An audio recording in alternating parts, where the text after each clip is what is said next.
Democrats and the Pennsylvania Senate Democrats are here to say it's been 20 years since the Pennsylvania Senate Republicans have allowed a vote on the minimum wage, and it's 20 years too long. There's no way that in 2006, we of course had a different president, George W. In 2006, Twitter was created.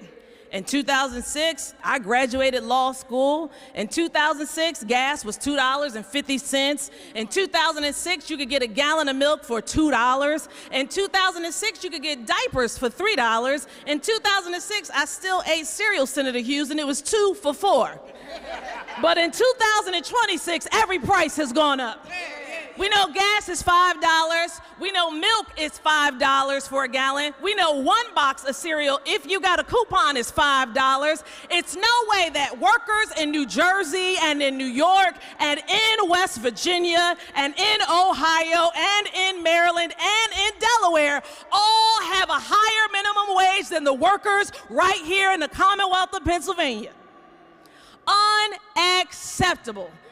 Are our workers not deserving to be able to be paid with dignity when housing costs have skyrocketed? Do Pennsylvania workers not need more than $7.25? Look at what has happened in the 20 years since the Pennsylvania Senate Republicans have raised the wage. Well, we're here this morning to say it together. Raise the wage. We're here this morning to say it together.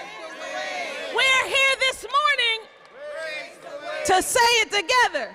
Raise the wage. We're here this morning to say it together. Raise the wage. That's right, and that's what has to happen. Not only does that budget need to get passed, but it is long overdue, 20 years to the date, for us to raise the wage. And we're calling on that Pennsylvania Senate Republican caucus to do just that. Let's go.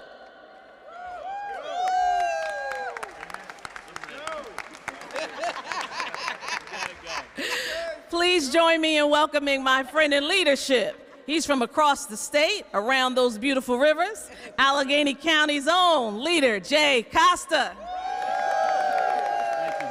Thank you very much, Madam Speaker. And I want to say thank you to all my colleagues who are here today. There are a few of us that were here in 2006, whenever we did raise the minimum wage. And it is disgraceful that we're here 20 years later and we haven't touched it since then. The work that Senator Tartaglione has done every single day on our Senate floor, talking about how important it is to raise the wage. Every single day we're talking about it. And the Speaker talked about the differences between the price of goods from 20 years ago to what they are today.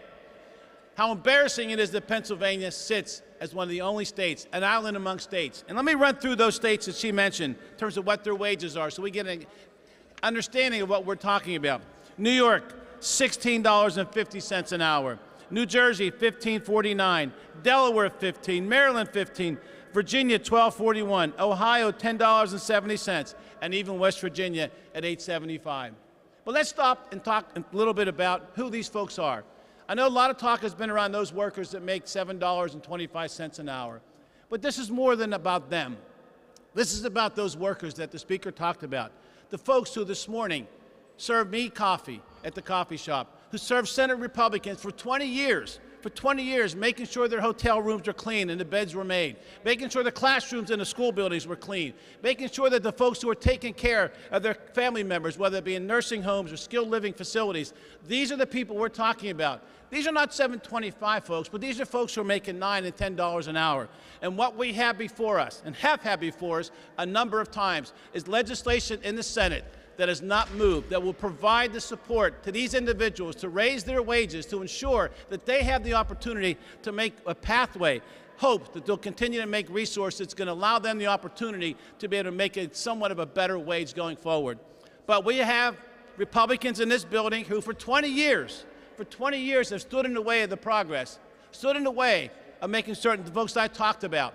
For 20 years, they've been saying to the coffee shop barista, we think you're nice, but we don't think you deserve more resources. To the person who's making the beds at the hotel they stay in, we think you're a nice person, but we don't think you deserve more money. what they're saying to the nurses' aides across this Commonwealth, taking care of their family members, we think you're okay, but we don't think you deserve more wages. That's what's wrong, and that's what at the heart of this discussion that Senate Democrats are talking about. And House Democrats, study after study has shown that we need to make these investments in our people in this Commonwealth, so that we make sure that they're making the resources that they need. And that's what we're going to fight for, and we're going to continue to talk about it. A couple weeks ago, I introduced a Senate resolution, a discharge resolution. It stayed on the calendar for 10 days, asking that we move the House measure that talked about incremental increases in the minimum wage from $7.25 to $11 to $13 and $15 over a period of years. This is the measure that will help those people I talked about have hope and have faith that their wages are going to be increased. That's what we need to continue to do. Our discharge petition sat on the calendar for 10 consecutive legislative days and no action, and it fell off the table. Today, we're going to go back up to the Senate floor and ask that they put that discharge petition back onto the calendar and try to move forward to make sure we have a conversation, a discussion, to talk about the people I talked about. So tomorrow morning when they go get their coffee, or they get their bed made, or their folks are being taken care of in a nursing home, that they can say to those people, we value you, and we value the work that you do, and we're going to make sure we make certain you get good wages going forward. I'm going to say thank you to all my colleagues who are here today. And I want to turn it over to, I believe, Appropriations Chairperson Jordan Harris. Good morning. Good morning, everyone. So honored to be here with my brothers and sisters from the Senate. I'm a little relaxed. I'm going to let Vincent do.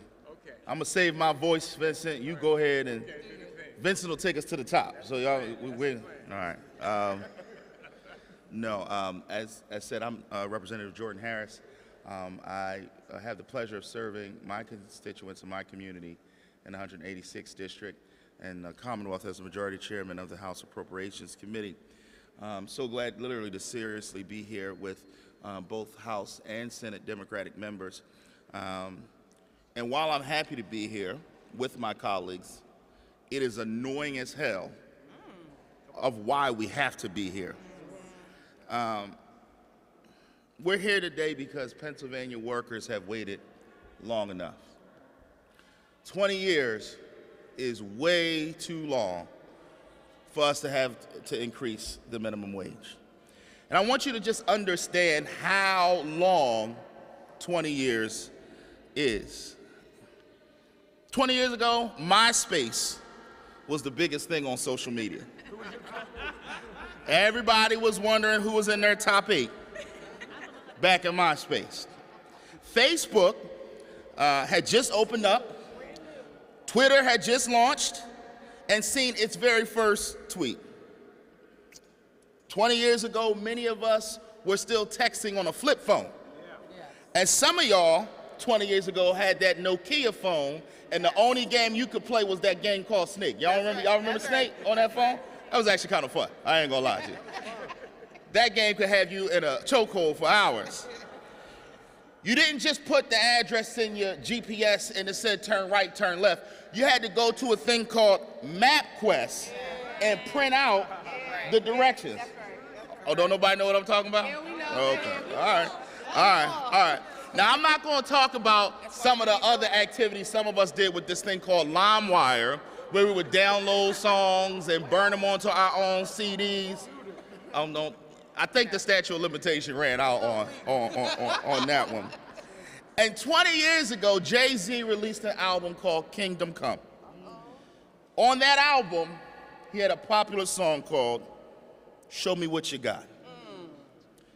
And so today I ask my Senate Republican colleagues, when it comes to the minimum wage, show me what you got. Because the people of Pennsylvania have waited long enough.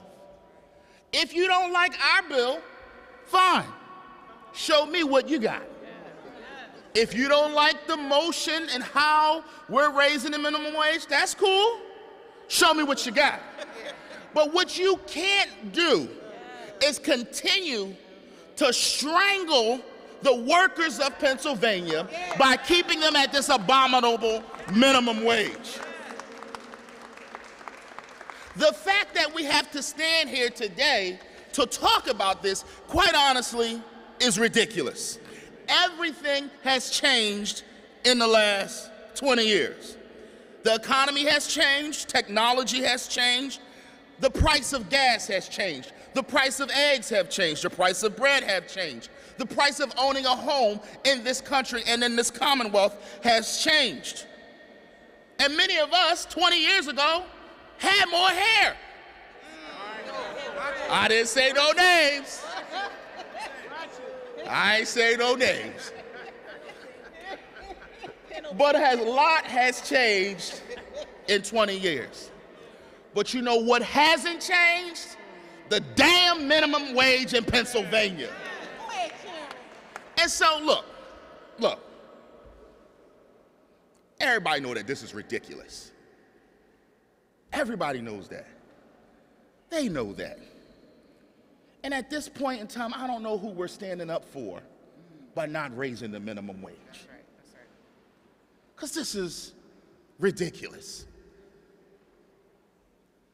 And so, I say to my Senate colleagues, my Republican Senate colleagues, show me what you got. 20 years is far too long for us to sit here and wait for a minimum wage increase. Quite honestly, we shouldn't even be talking about a minimum wage. We should be talking about a living wage. But that's a conversation that they're not even ready to have. But we're going to have it at some point in time. But let's get this minimum wage done. Let's get the people of Pennsylvania what they need. We've shown and we proved in this building, talk is cheap. At the end of the day, it's the votes that matter. Put the bill up. Because I'm going to tell you this.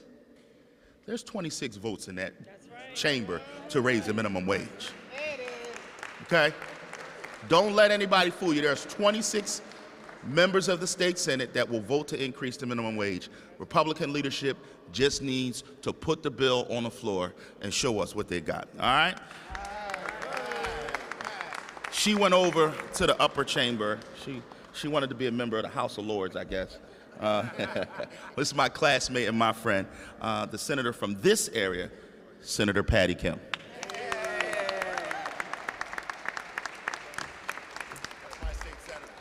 Good morning, everyone.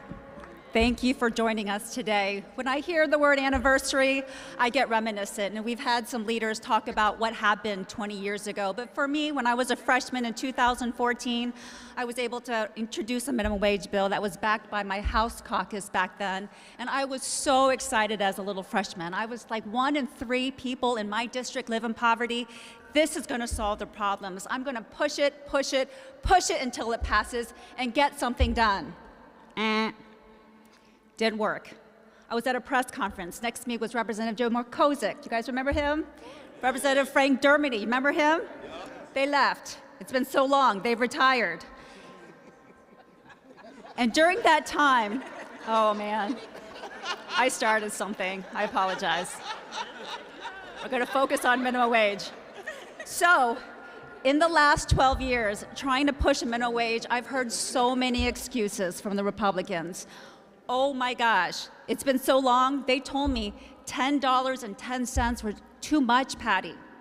Patty, if President Obama's for it, we're against it. Patty, if businesses will fail if we raise the minimum wage, when all the states around us have a higher minimum wage and a lower unemployment rate back then. They tell me that we will hurt the people that we want to help most, and so on and so on. Today, after 20 years, we're going to say, no more excuses. No more excuses. The people working these jobs don't want to hear it. They want action. We can do what the General Assembly did 20 years ago. Get together, focus on the workers, and reward them for the work that they do. I'm going to end with this story that I got 12 years ago. Dear Representative Kim, I cleaned 3 different hotels. All I want is to spend more time with my kids. Not buy a boat, not buy their second house. I want to spend more time with my kids. Senate Republicans, can we do that? for our Pennsylvanians? Could we do that for our neighbors? The time is now. Too many people have suffered. Let's get the damn bill passed. Thank you.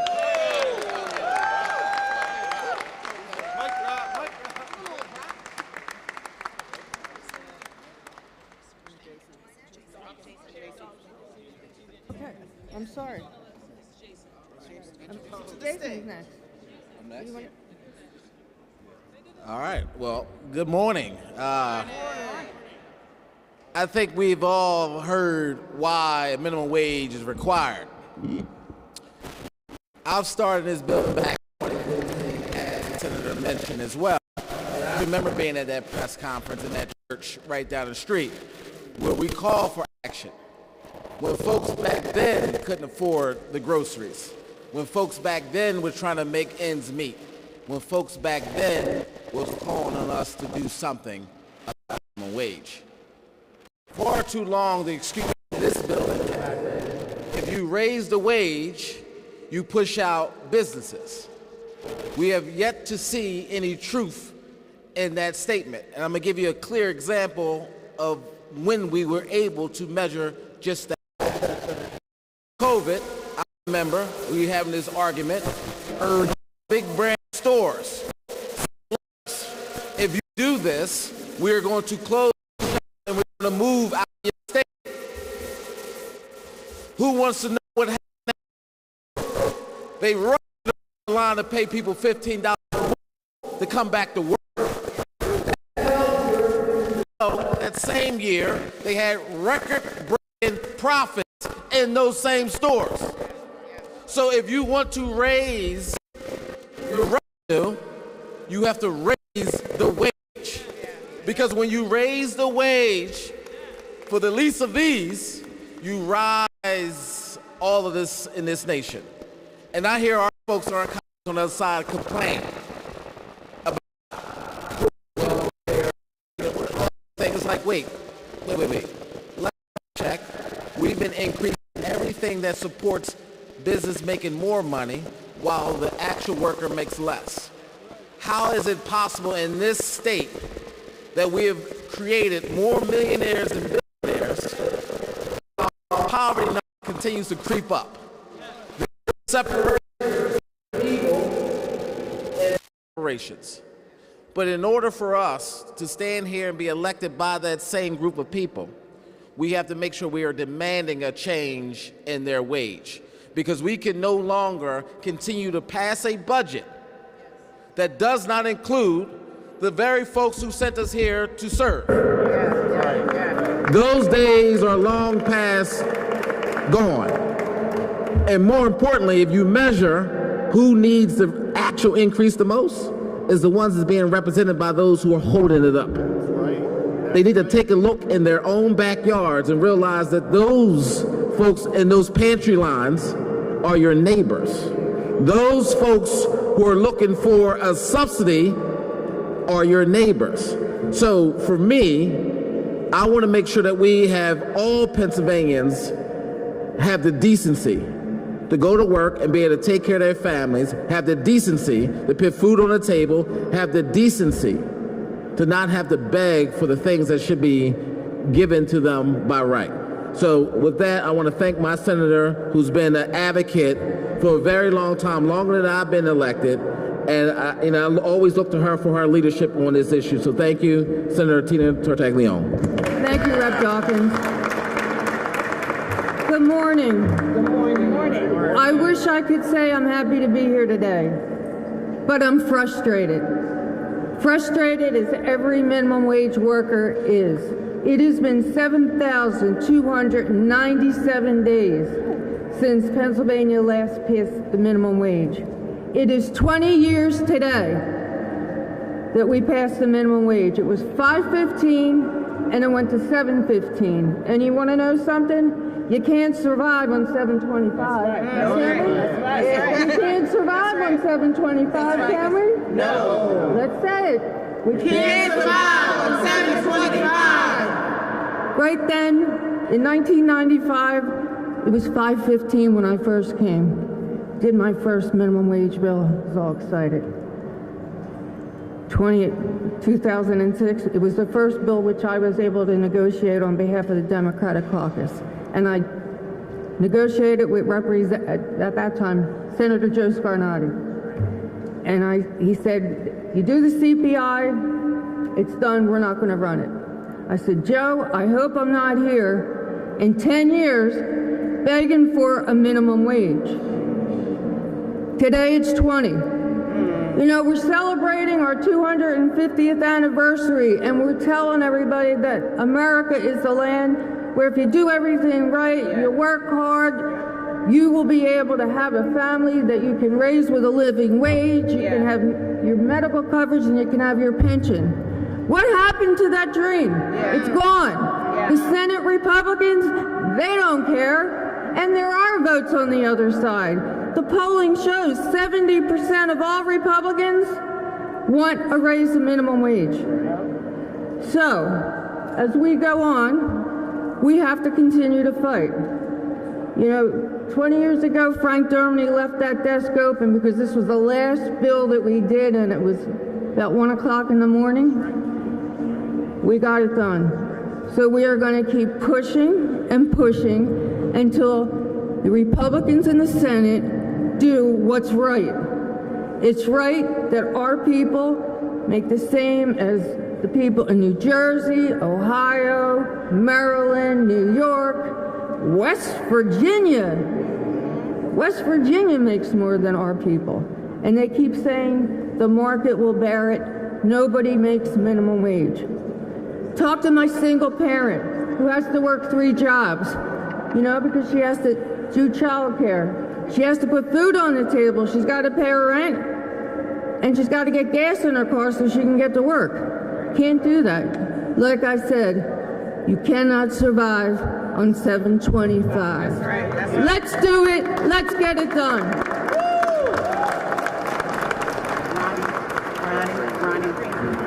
I'm sorry. Now, let me introduce the incomparable, the unstoppable, Representative Ronnie Green. Good morning, everyone. Thank you, Senator Tartaglia. I can remember back in 2006, you coming to our Union Hall and talking to us about this very issue. And it's an honor to have been on the battlefield with you and the rest of my colleagues about this issue. I agree with everything that has been said. But you know, about 2 weeks ago, I wanted to go to the streets. Senator Hughes, I took us to the streets in the Northeast. I wanted to hear from Republican constituents about raising the wage. We took 500 flyers and we didn't come home with any. And what I heard from the constituents up in the Northeast, I'm not going to mention whose district it was, in the Northeast in Philadelphia, but what I was told was that people were struggling. I heard stories of mothers working 2 and 3 jobs.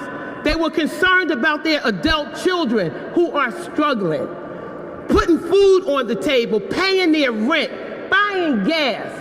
You know, it's generational now in 20 years. It's not just the people from 2006, it's the people from 2026 and the generations in between. So, you know, people are struggling, their children are struggling, and they are, it really upsets me that we are here again. I don't even know how many speeches I've gave or have given on minimum wage. You know, I've lost count. And yet and still, we have our colleagues on that side of the building that don't give a damn about poor people, that don't give a damn about working people. It is ridiculous that we are here yet again. It is politics over people, and it must stop. And it needs to stop today. There are no barriers to prevent them from passing this bill. There are no barriers. It can be done today if they care. They don't care. But we do. So this fight will continue.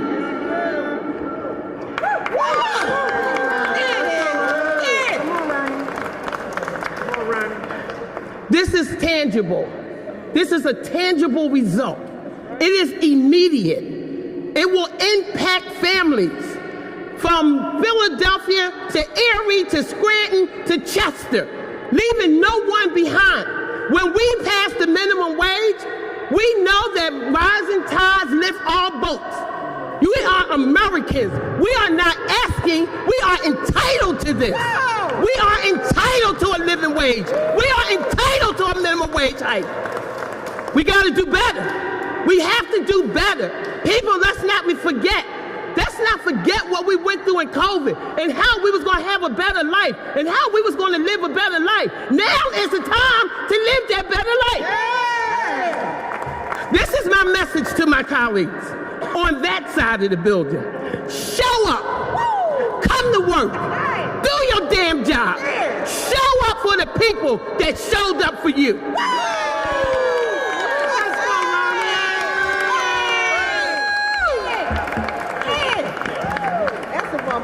Thank you, Rep. Green. Good morning. Good morning. First, I want to thank Speaker McClinton, Leader Costa, Chairman Harris, Chairman Hughes, and all of the House and Senate champions who continue to fight for Pennsylvania's workers.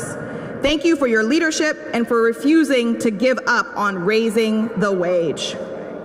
Speaking of a living wage, yesterday, I was in Washington, D.C. at the second annual Living Wage for All convening. And I have to tell you, it was both inspiring and frustrating.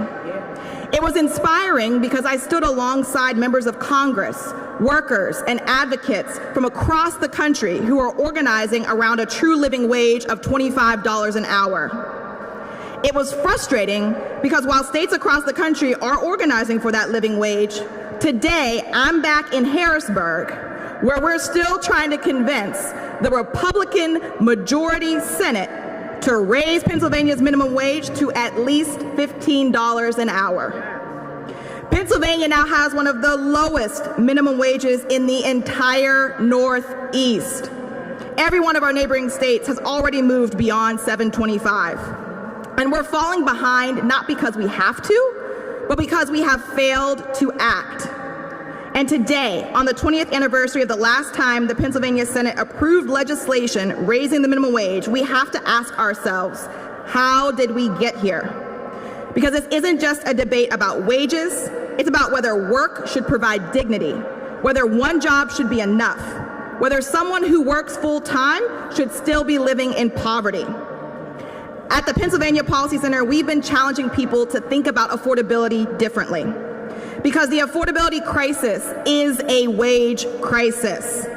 We cannot solve the affordability crisis without talking about household income, and we cannot talk about household income without talking about raising wages.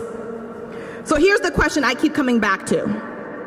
If it takes, according to the MIT Living Wage Calculator, $23 an hour just to get by in Pennsylvania as a single adult with no children, why can't we even get to $15 an hour? Our latest Pennsylvania Policy Center research found that more than 1 million Pennsylvanians would benefit from raising the minimum wage to $15 an hour. Nearly 9 out of 10 are adults, so forget this myth that we're talking about teenagers working at an amusement park. Nearly 294,000 are parents raising children. And raising the minimum wage to $15 an hour would generate an estimated $5.1 billion in additional wages every year. Think about what that means. $5.1 billion helping families pay for housing, groceries, childcare, transportation, and other essentials. $5.1 billion circulating through local business and local economies across our Commonwealth. That's additional state and local tax revenue. That's less pressure on public assistance programs, because when workers earn more, fewer families have to rely on government assistance simply because their jobs don't pay enough. Raising wages isn't just labor policy, it's affordability policy, it's fiscal policy, it's economic development policy. No one who works full-time should live in poverty. One job should be enough. Work should lead to dignity. And let's be clear, 15 is not the finish line. We know that. but after 17 years without an increase, it is an important and overdue step toward closing the gap between wages and the actual cost of living. The question before the Senate isn't whether Pennsylvanians deserve a raise. The question is how much longer they're willing to make workers wait. And I'm here to join everyone in saying that Pennsylvania workers have waited long enough. It's time to raise the wage. Thank you. Chairman Hughes, you are up next. Thank you. Come on, close it. Close it. Mic drop. So let's set the record straight. There are 23 Democratic senators who are ready and willing and prepared to vote for an increase in the minimum wage right now. There are, and I'm gonna keep on saying this because I want it to hit home. I don't want to be, they say don't be subtle. Don't be subtle. I'm gonna be very direct. 23 of us ready to do this work right now. 23 Democratic senators. If you're advocating, if you're talking, if you're making calls, if you're sending emails, if you're doing the good work of being involved in public policy, don't worry about the Senate, the Democrats. We got you. We got you. We're in place. We're in check. The House has already done its work. I just checked with Speaker McClinton. She said we do this. We pass a minimum wage bill every year. Every year. We're going to pass a minimum wage bill. It's just a matter of what month on the calendar they're going to do it. But they get it done.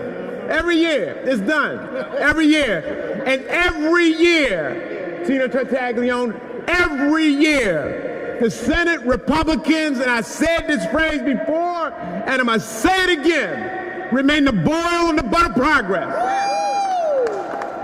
I said that, Speaker McClinton. I said that because it's true. It's true. Because, Tina, when we were fighting this fight 20 years ago, who was the problem? The Senate Republicans. Who has always been the problem? Who has always been the holdup on this issue? Always. Always. Always the problem on raising the minimum wage. Always. You know, it's some folks here who went down memory lane, so about what happened 20 years ago. The Steelers won a Super Bowl 20 years ago, Jay Costa. All right. The Miami Heat won the NBA championship. St. Louis Cardinals won the Major League Baseball World Series. The Carolina Hurricanes won the hockey championship, the Stanley Cup. Men's basketball, the Florida Gators were the winners. Women's basketball, Maryland Terrapins were the winners. That was 20 years ago. But this is 2026. And I find Senator Tartaglione and others that I'm utilizing the same speeches, the same phrases, the same conversation that we had to use 20 years ago. We don't talk and have the same conversation. We're talking to the same thickness of thinking on the other side of the building.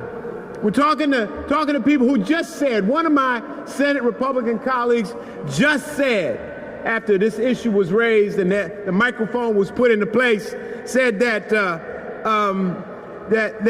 well, you know, I represent Sesame Place. And if we had a minimum wage increase, I don't know if the workers at Sesame Place could have a job. So you mean Miss Piggy is not deserving of a wage increase? Are you just saying that Kermit the Frog is not worthy of a pay increase? Are you saying that Elmo, or my favorite, the Count, he's not worthy of a pay increase? I mean, how tone deaf is that?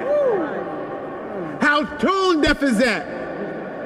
That they should be working out at Sesame Place in the hot sun or any other locale in the hot sun, in the heat, and not get a livable wage. That's tone deaf. You're not thinking. You're not listening.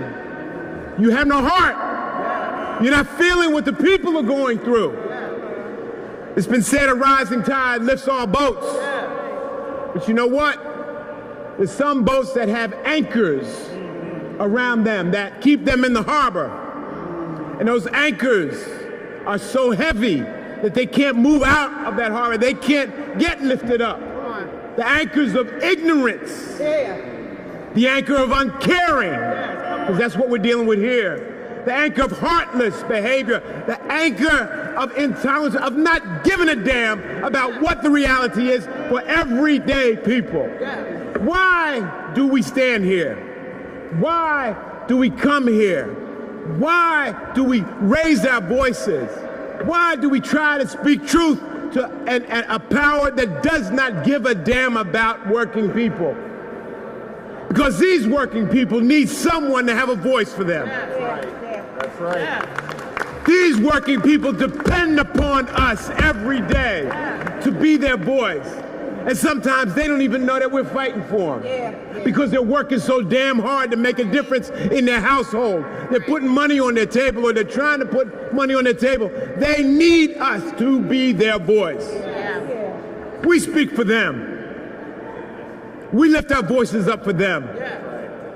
We stand in the breach for them. That is our job. That is our responsibility, to step into the breach for those who have no voice but who need us. They have no health insurance. Their SNAP benefits have been cut. They work every day. They're day workers.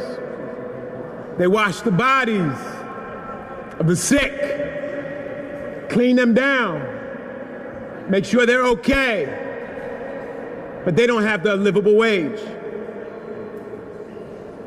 They feed our people, but they don't have a livable wage. They provide child care services, but they don't have a livable wage.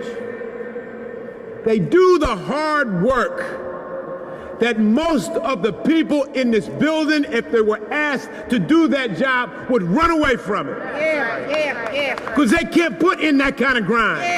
They can't put in that kind of work. It is our job to step up for them. So Senator Costa and Speaker McClinton and all my House and Senate colleagues here, again, there are 23 Democratic senators who are ready to vote right now for a raise in the minimum wage. We will fight this fight today. We will fight this fight tomorrow. Lord knows Senator Costa will probably be back here next week. We will fight this week, next week, and every damn day. Because it is about the people who need us to fight for them. 725, don't get it. 725 cannot survive. Raise the wage. Raise the wage. Raise the wage. Raise the wage. Raise the wage. It is the economic thing to do. It is the right thing to do. It is the moral thing to do. It is what we were sent here to do. Please, let's get it done. Raise the wage. Raise the wage. Come on. Raise the wage. Raise the wage. Raise the wage. Thank you very much. All right. Thank you. That's it.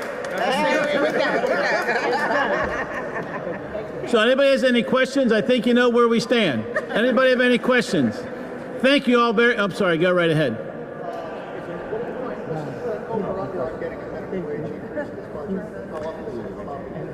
Well, we always bring it up. It's always something we want to talk about. Unfortunately, we get deaf ears on the other side of the other side of the building. But our goal is to be able to keep fighting, talking about it, and taking steps to be able to make sure we're in a position to be able to address it. We always stand ready to talk about it. I can't speak. At this point in time, we're going to continue to fight to make sure it stays part of the conversation. Yes.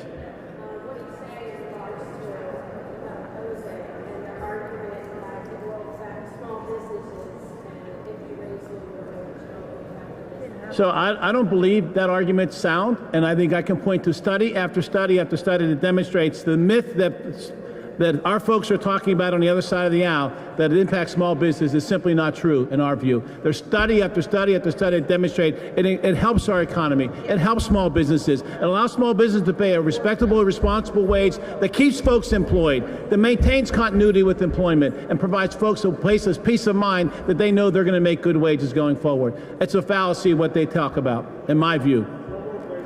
Yeah, one more question, we're going to be done. Yes.